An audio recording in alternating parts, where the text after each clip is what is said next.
There's Lilou here. Guess who I'm with? Hendricks. Hello and welcome. It is so good to see you in person.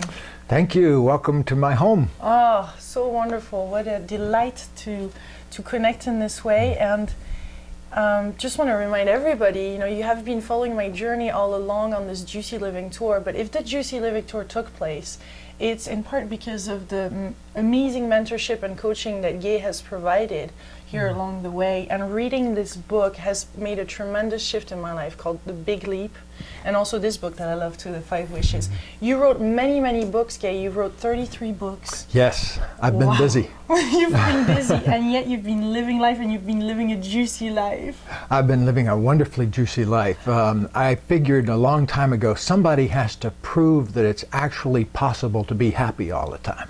And so I set myself that task, and it took a while, but once you get that way, you don't look back and say, oh man, I wish I could be miserable again just to feel what it feels like.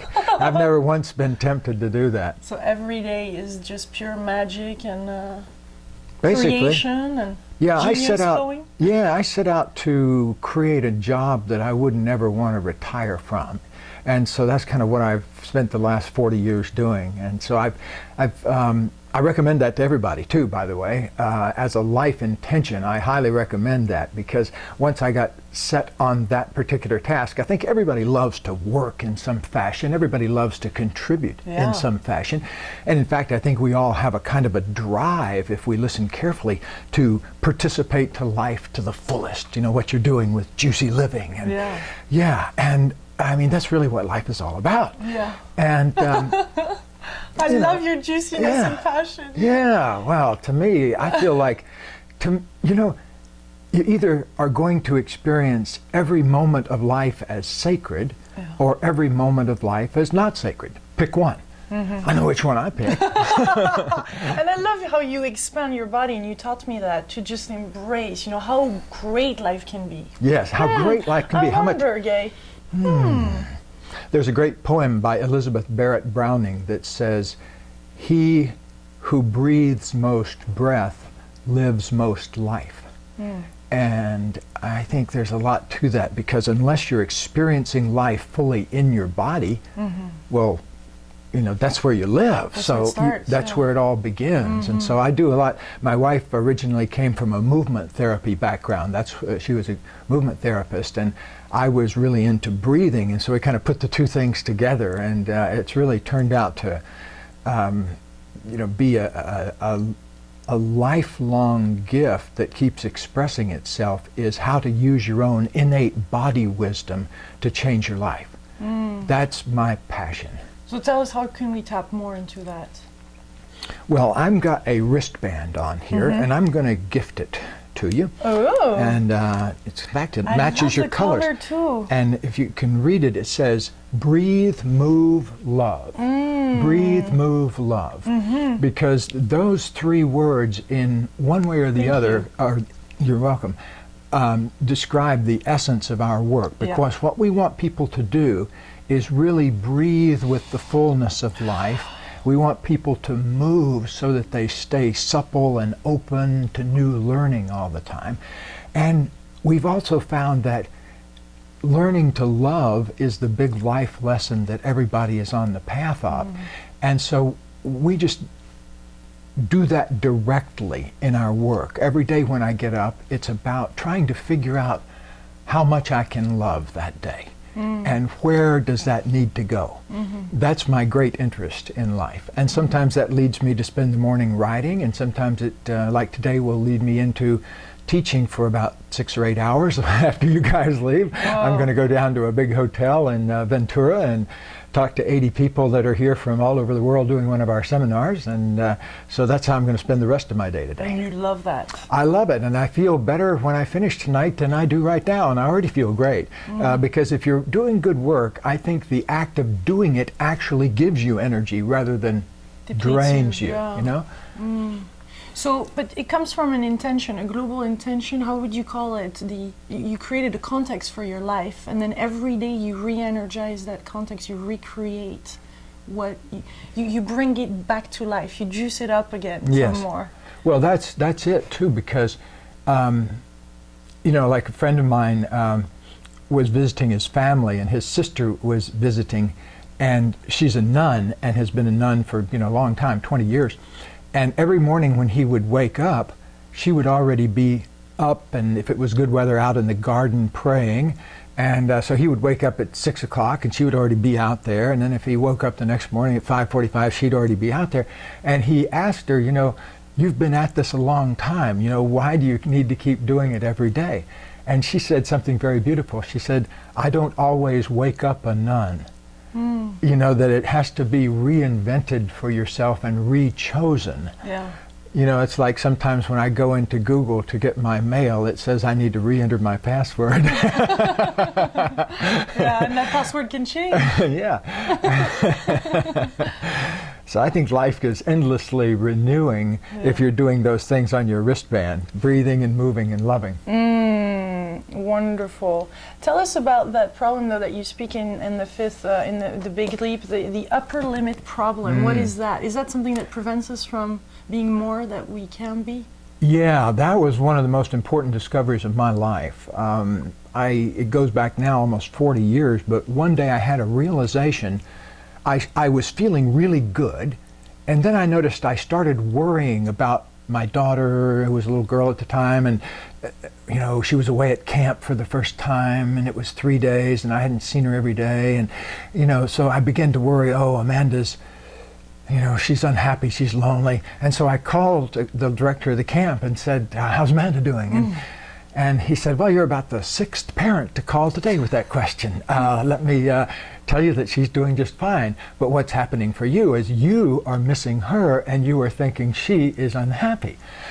And I remember thinking, wow, what an amazing thing that he's in the business of helping people own their projections. And so I started saying, well, okay, if there's nothing actually wrong with my daughter, why would I have suddenly started feeling bad and worried about her?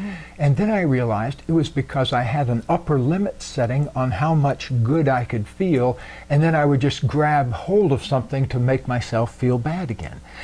Wow, that, as soon as I had that realization, it changed everything, because then it didn't really matter so much the content of what was going on. It was just always noticing, am I upper limiting myself? Am I engaged in some kind of negative thing? And then to stop and say, okay, let me get back to the positive thing again. And whoosh, suddenly about 99% of the negative stuff just disappeared. I'm not sure why. I can't explain it exactly. But it's just noticing it. Just noticing it. Just noticing the upper limit problem. Because once you've noticed it, you can't go back to never noticing it again. You've already noticed it one time. And so I say that all you got to do is catch yourself one time in the act of doing that, in the act of kind of worrying about something that you can't do anything about, or kind of feeling off in your body, and just pause from that and realize that it wasn't about whatever the stuff you were thinking about. It was about limiting yourself on how good you can feel. See, I think all human beings have a sacred duty to feel good all the time. That's awesome. Yeah. Yeah, but we have those trigger points. And what was your trigger? What brings that up, really? Because I think you mentioned in some previous interviews something about abandonment that you had to go through. Yes. Well, most people bring that up because they feel that some part of them is wrong or bad, or what I call fundamentally flawed. A lot of people have the feeling that I've done something wrong and I can't get out from under it, or I'm fundamentally a bad person somehow. And of course that's not true, but you think that way because you got convicted of an imaginary crime by somebody else who had their own axe to grind in the situation. You know, let's say you were unwanted by your parents. Well, technically that has nothing to do with you. They would have unwanted anybody in your position. And so we don't really have to take our history seriously. You know, and personally, because it would have happened to the same anybody else if they'd been in the place that you were in. It's an important thing to know. You know, it's something that really needs to be kept in the back of the mind all the time, and there are very few places in life where you can go and get reminded of that. And so, what do you suggest so that we can catch those moments and reopen? Or is it a daily exercise that we have to do in the morning, or can we catch ourselves? The ideal thing is to catch yourself in action, not to do a particular program, but just put an intention, like I say in the book, you put an intention to work, like the intention to look for your upper limit problems. Or simply setting the intention of, I'm willing to feel good all the time. I don't know how I'm going to do it, but I'm willing to feel good all the time.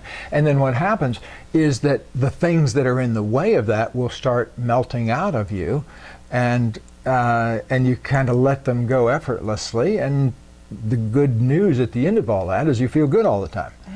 And I never would have believed that personally, because I come from a very skeptical background. You know, I have a Ph.D. in a very hardcore version of... From Stanford? Yeah, from Stanford in '74, and you know, very much research-oriented and that kind of thing. That's how you get through an institution like that, is you got to learn all of that.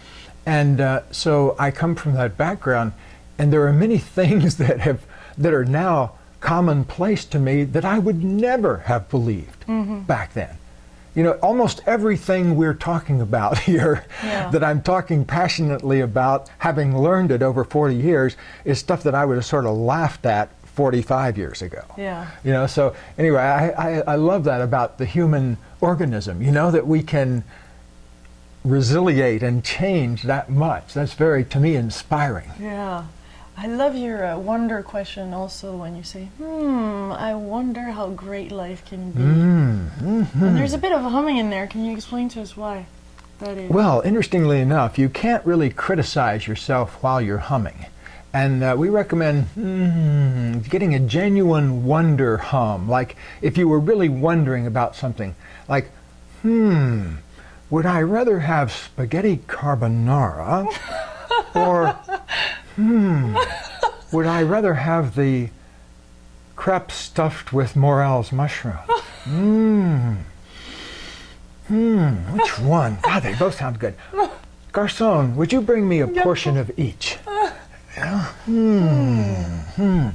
So that's a wonder experience. You're genuinely wondering about something. All the really good questions of life are wonder questions, things you wonder about, like, I wonder how I can get the love I need. I wonder how I can bring the ideal partner into my life. These are wonder questions. If you put something else on, if you put a spin on them, like, I wonder how I can find a partner. You know? That blocks the energy. It puts a spin on the energy. It's like a boomerang that comes, boop, boop, boop, boop, boop, boop, you know, back at you. So. You are great. I love your energy and how expanded it really demonstrates what you're talking about. You're living it. I hope so. That's my intention. So tell us about, we talked a little bit about partners, because I know you do a lot of, with Katie, you teach, you were yourself a single man that did not want to partner up with a woman. And well, I've been scared of that. Yeah, I